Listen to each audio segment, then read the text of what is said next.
Sir ఇప్పుడు వచ్చిన SI constable నుంచి ఎస్ఐగా ప్రమోట్ అయ్యాడు సార్. సార్ మనం ఏం చేసినా చూస్తూ ఊరుకోవడానికి అతను మామూలుడు కాదు సార్.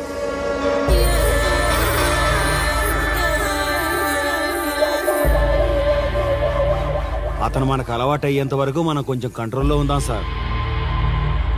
రేయ్, వార్నింగ్ ఇస్తున్నావా విషయం చెప్తున్నావా? సార్ మేమేం చెప్పినా మీ మంచి కోసమే సార్. తీసుకొచ్చారా? మీరైనా చెప్పండి అమ్మా. పెళ్ళాంచేస్తే బాధపడ్డానికి, పోలీసోడంటే భయపడ్డానికి నా కొడుకు కామన్ మ్యాన్ కాదు, కాశీ చెప్పాడికి.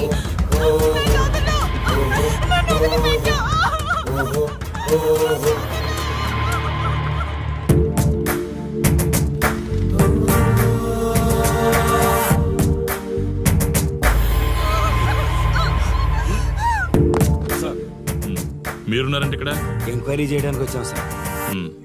కాశీ అంటే ఎవడెక్కడ? నా కొడుకు ఊళ్ళో లేడు. వస్తే కౌరెడతా, అప్పుడు రా.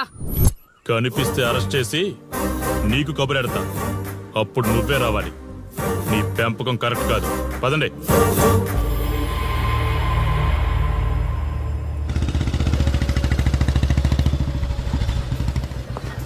కాశీ ఎక్కడ?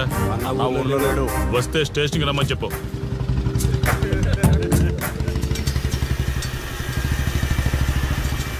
కాశీ ఉన్నాడా? ఇక్కడ లేడు. ఏమిటి సార్ ఆలోచిస్తున్నారు? ఆ కాశీ గురించేనా? మీరు ఈ ఊరికి కొత్త సార్. మీ కొత్తగా ఉంటుంది, వింతగా ఉంటుంది. మాకంతా అలవాటైపోయింది సార్. సార్, ఇతనిపై 120 కేసులు పైగా ఉన్నాయి సార్. అవి ఈ కాగితాలకే పరిమితమైనాయి సార్. ఈ పార్వతీపురం మండలంలో ఏ రాజకీయ నాయకుడు గెలవాలన్నా ఇతని మద్దతు తప్పనిసరి సార్. ఇతను 10 సార్లు గంజాయి స్మగ్లింగ్ చేస్తూ దొరికాడు సార్. పైగా 20 సార్లు దొంగ నోట్లు ముద్రిస్తూ పట్టుబడ్డాడు సార్. అంతెందుకు, మీరు అరెస్ట్ వారెంట్ పట్టుకుని తిరుగుతున్నారే, ఇలా చాలా మంది తిరిగారు సార్. కుదిరితే కొన్నాడు, కుదరకపోతే కొట్టాడు. మనకు కుటుంబాలు ఉన్నాయి సార్. నీ పేరుంటేనే వణుకు పుట్టాలన్నా.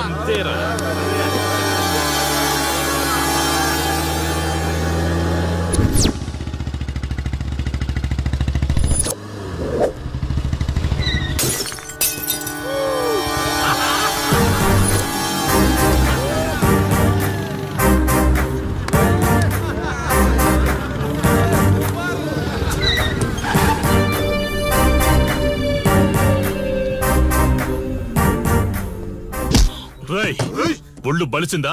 రోడ్డు మీద తాగుతున్నావు?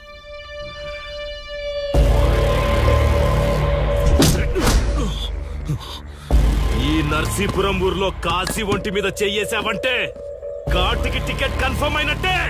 కరెక్ట్ గా దొరికావురా.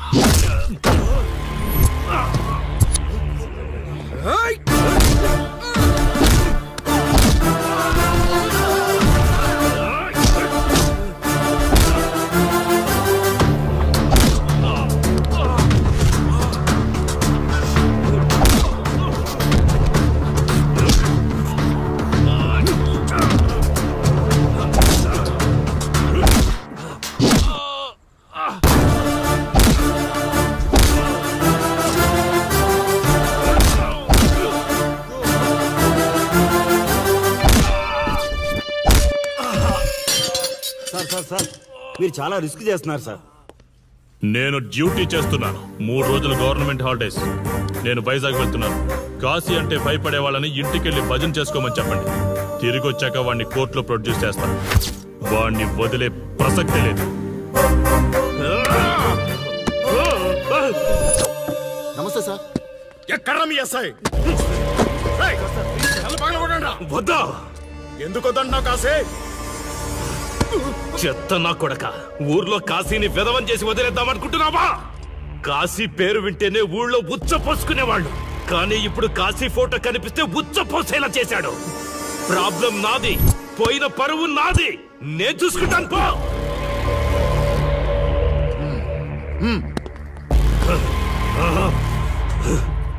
చైత్ర, స్టేషన్కి వెళ్ళొస్తాను.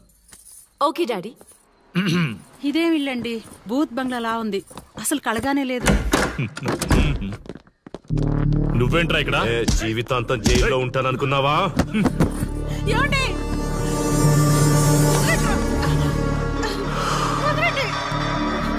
నీ ఇంట్లో అసలు అందమే లేదురా. ఏంట్రా వాగుతున్నావు? డాడీ చైత్ర డాడీని వదలండి వదలండి వదలండి. ఒక్క నిమిషం ముందు అబద్ధం చెప్పాన్రా. అందమంతా నీ ఇంట్లోనే ఉంది. ఎవరికెంత కసుందో తీర్చుకొని వచ్చేయండి.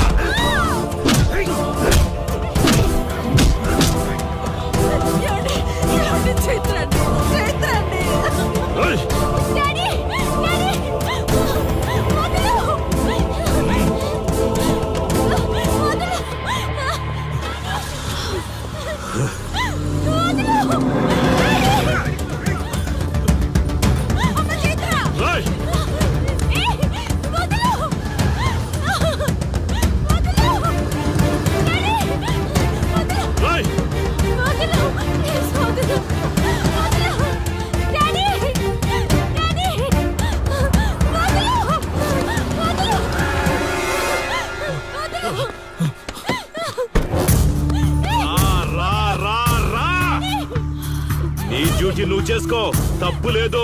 నా పెళ్ళాం కేసులో వేలు పెట్టి నా గురించి తెలుసుకోకుండా ఈ ఊర్లో అడుగు పెట్టి నేనంటే భయపడే ఈ జనం ముందు నా మీద చెయ్యి వేశావు. అది తప్పు.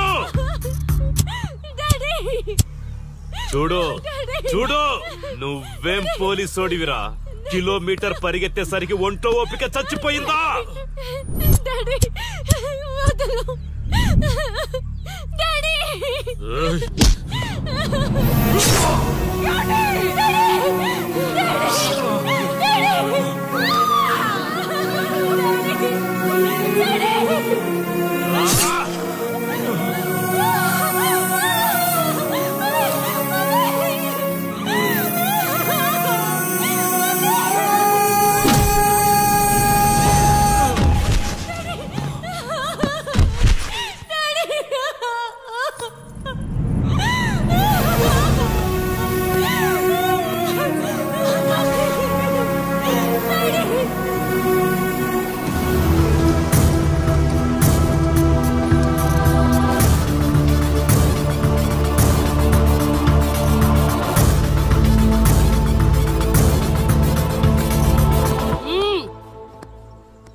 నొప్పి ఒక్కరోజు తెలిస్తే చాలదు. నువ్వు 3 రోజులు జైల్లో ఉన్నావు. అది జీవితాంతం మన ఇంట్లో బందీగా ఉండాలి.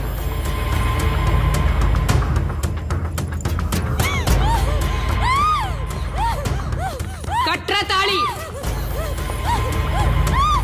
ఎక్కడికి పోతావే?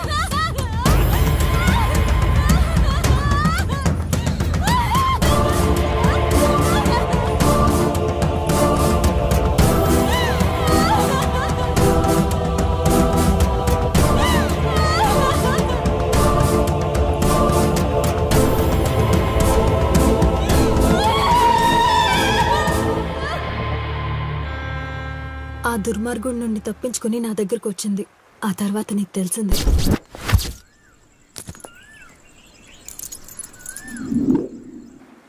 ఇంతకీ ఏ ఊరన్నావు? అదేదో పార్వతీపురం దగ్గర నర్సీపురం అటబా, అంతేనా? ఒరే శర్మ గారు, ప్రయాణానికి సిద్ధం చేయరా.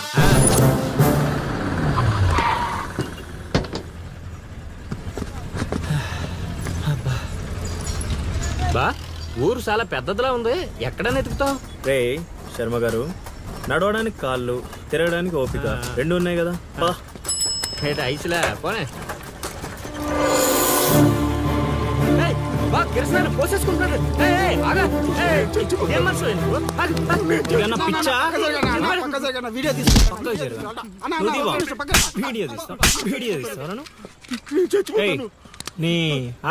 మాట్లాడుతున్నాడు కదా, ఆగలేవా? అసలు నీ ప్రాబ్లం ఏంటి? చెప్తే ఆరుస్తారా తీరుస్తారా? నా సావు నన్ను సావనివ్వండి. అయ్యా చచ్చేదో చెప్పిసావు, మాకు క్లారిటీ ఏడ్చింది. ఎరా నువ్వు పత్తి రైతువా? కాదు, వరి రైతుని. వరికి పురుగు పట్టిందా? కాదు, పంట కూడా బానే పండింది, డబ్బు కూడా చేతికొచ్చింది. పంట పండితే పండగ చేసుకోవాలి. ఈ సావులేంట్రా? బావా నువ్వు డీల్ చెయ్యి, నేను వెళ్ళి చైత్ర గురించి తెలుసుకొని వస్తాను. ఇప్పుడు చెప్పు అంకుల్, ఏంటి నీ ప్రాబ్లం? నేను ఇక్కడ అప్పు తీసుకున్నాను. డబ్బులు వచ్చాయన్నావు కదా, ఇచ్చేయి. ఇచ్చేద్దామని నేను అనుకున్నాను. ఆడసలు పుచ్చుకోనే లేదు. ఎందుకు? వడ్డీ ఎక్కువైందా? వడ్డీ వాడు పక్కన ఉంచేయి. ఆడ అసలే వద్దన్నాడు. మంచిదేగా, డబ్బులు మిగిలాయి. ఏటి మిగిలేది? సిక్కంతా ఇక్కడే ఉంది. ఊరు అమ్మోరు పండుగ మొదలై 3 రోజులు అయింది. అయితే ఏటైతే ఆడి దగ్గర అప్పు తీసుకున్న వాళ్ళందరింటి ముందుని రోజుకు ఒక డ్రామా వేస్తున్నాడు. అదిగో టెంట్ కూడా రెడీ అయిపోయినది. అది నీకు టెంట్ లాగా ఉందా, నాకు పాళ్ళలాగా ఉంది. అర్థం కాలేదా? రా చూద్దుగానే. అదిగో చూడు, ఇదిగో ఇది పరిస్థితి. నేను నీడింటి ముందు వేసినారు, ఇవాళ నా ఇంటి ముందు వేస్తున్నారు. ఏవే ఆ కిరసనాల డబ్బా అటుకురా. ఎవడరా బాబు, జనాలు సావక ముందనే సమాధులు ఎక్కిస్తున్నాడు. ఎందరెందరో మహానుభావులను పొట్టన పెట్టుకున్నావు శ్మశానమా, నీకు ఇసుమంతైనను జాలి లేదా? ఎన్నో ఏండ్లు గతించిపోయినవి కానీ ఈ శ్మశాన స్థలిన్ కన్నులు వచ్చిన మందభాగ్యుడు ఒక్కడైనను లేచిరాడు. ఆహా హార్మోనియం, పద్యం రక్తి కట్టే సమయంలో దగ్గి డిస్టర్బ్ చేసావు కదరా ఎద్దవ్వా. వంకెతకలేనమ్మా, డొంకెట్టుకు ఎలాడిందట. పద్యం మర్చిపోయినని ఒప్పుకోవచ్చు కదా. సాంఘిక నాటకాల హీరోయిన్. ఇంత గొప్ప హరిశ్చంద్ర నాటకములో నా పక్క చంద్రమతి వేషమంటే మాటలా? నాకే కౌంటరా? పద్మశ్రీ అయ్యగారు తాళాల దగ్గర ఇచ్చమంటారా? టైం కాదురా, నే చెప్తాగా. ముందా మంచినీళ్లు, గొంతు శృతి చేసుకోవాలి.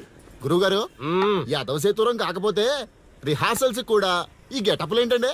ఒరే హార్మోనిస్టు, వేషం పడకపోతే పద్యానికి గొంతు పెగలదురా. మొదలెట్టండి.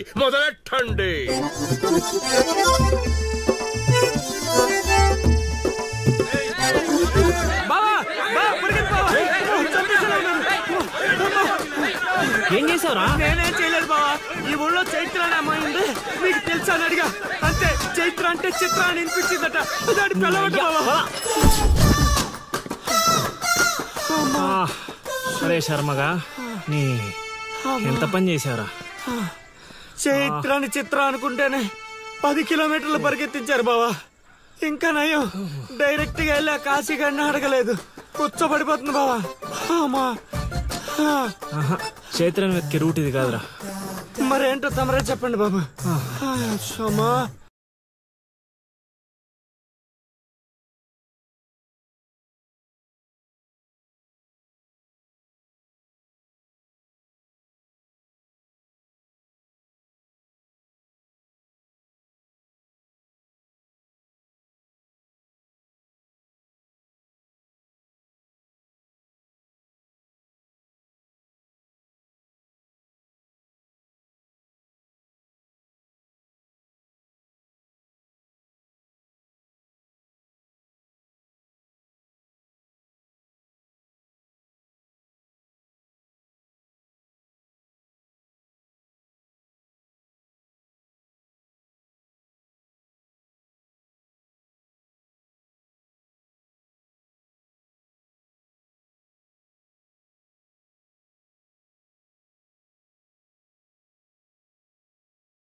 ఏటి పాట ఆగింది? పాట ఆగిపోయింది, జనాలు కూడా వెళ్ళిపోతున్నారు.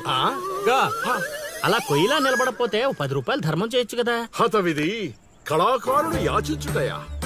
కళామ తల్లికి తీరని అవమానము కదా. అంటే ఆ రోజుల్లో రాముణ్ణి వెతుక్కుంటూ లవకుశులు ఆ ఊరు ఈ ఊరు గానం చేసుకుంటూ తిరిగారు కదా.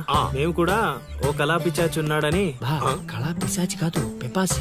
అదే కళా పిపాసి ఉన్నాడని తెలుసుకొని ఆయన కోసం వెతుక్కుంటా. అవును. ఏమిటి, నా ఊళ్ళో నాకు తెలియని అంత గొప్ప కళాకారుడు ఒకడున్నాడా? ఉన్నాడు సార్, పిచ్చప్పారావు అని, అలియాస్ సుయోధన సార్వభౌముడు. నిజంగానే పిచ్చప్పారావు బా. ఎందుకు సార్ అలా ఏడుస్తున్నారు? 10 రూపాయలు అడిగామనేనా? వద్దులేండి సార్. ఆగండి నాయన. మీరేటండి, అసలే మాకు టైం లేదు. పక్క వీధికి వెళ్ళి అడుక్కోవాలి. నీకు అవసరం లేదు నాయన. ఈ రోజు మొత్తం కలెక్షన్ మీరే ఇచ్చేస్తారా? కాదు నాయన, మీరు వెతుకుతున్న ఆ పిచ్చి అప్పారావు అలియా సుయోధన సార్వభౌముణ్ణి నేనే నాయన. లేవండి లేవండి లేవండి, అవసరం లేదు నాయన. ఏ మా కోసం మీరు అడుకుంటారా ఏంటి? లేదు లేదు, మీ ఆకలి నేను తీరుస్తాను. ఒరే పద్మశ్రీ అయ్యగారు, తాళాలు తగిలించమంటారా? ఇప్పుడు కాదురా, ఇంకా దానికి టైం ఉంది. ముందు వాళ్ళ దగ్గరున్న వాయిద్యాలు తీసుకో. ఇప్పుడు వాళ్ళు మన అతిథులు, అర్థమైందా? రా. ఇంతకీ మన దేవురు నాయన? సిల్కలూరుపేట. ఓహో, అవును, అక్కడ కళాకారులు ఎక్కువే. అవునవును, అక్కడ అన్ని రకాల కళాకారులు ఎక్కువే. అవును, ఈ లవకుశులుగానే ఎందుకు చేయాలనుకున్నారు? ఏ రాముడు కృష్ణుడు చేయొచ్చుగా. అంటే చిన్నప్పటి నుంచి అలవాటు చేసుకున్నాం సార్. వయసు పెరిగిన కొద్దీ మీసాలు గడ్డాలు పెరిగిపోయాయి. అవునండి, వాటికి ఎరువులు వేయాల్సిన అవసరం గానీ నీళ్లు పోయాల్సిన అవసరం గానీ ఉండదు కదండి, వాటంతటో పెరుగుతుంటాయి. అవునయ్యో, ఈ ఊరంతా నా కళకు అభిమానులే. నా అంత గొప్ప కళాకారుడు కావాలంటే మీరు కూడా నాతో ఉండిపోండి. సార్, ఆ ఇల్లు ఎవరిది సార్? ఏది? అదే కాశీ అని మా బంధువుల ఇల్లే. అదిగో ఎదురుగా వస్తోంది అమ్మవారి ఊరేగింపు, ఆ ఇంటికే వెళుతోంది. చూడు బాబు, ఇదే మా ఇల్లు. ఈ కళాపిపాసి ఆహ్వానాన్ని స్వీకరించండి. రండి.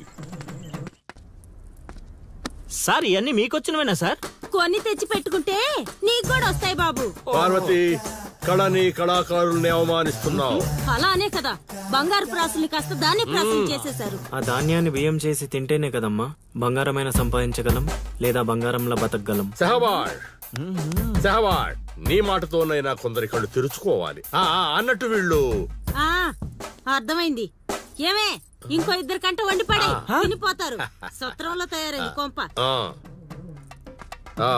ఇది 1980లో వచ్చింది, ఇది 90లో వచ్చింది. సార్, ఇవన్నీ మనకొచ్చినవని చెప్పుకోకపోతే బతకలేం సార్.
ఏం ఆలోచిస్తున్నావు?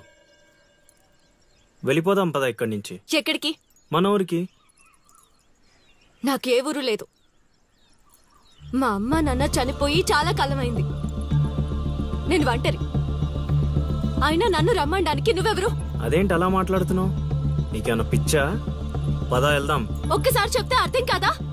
అయినా నీకు నాకు ఏంటి సంబంధం? ఏంటి సంబంధమా? ఒంటరి అన్నావు కదా, అదే ఒంటరిగా ఉన్నప్పుడు నీ మనసును అడుగు.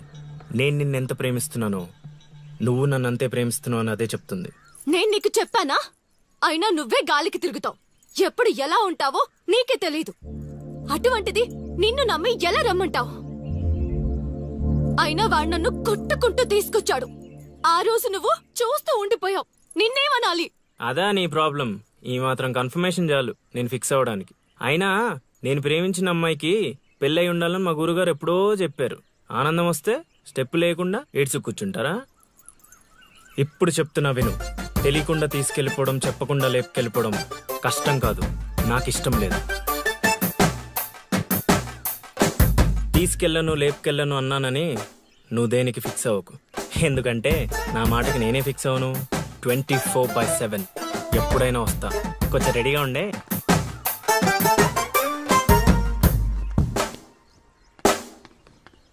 రే కాశీ, ఇంట్లో దేవుడున్నాడు.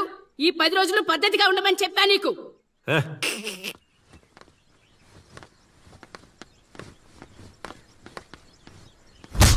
రై రై రై ఇవ్వండి రాదే రై ఇవ్వండి రాదే రై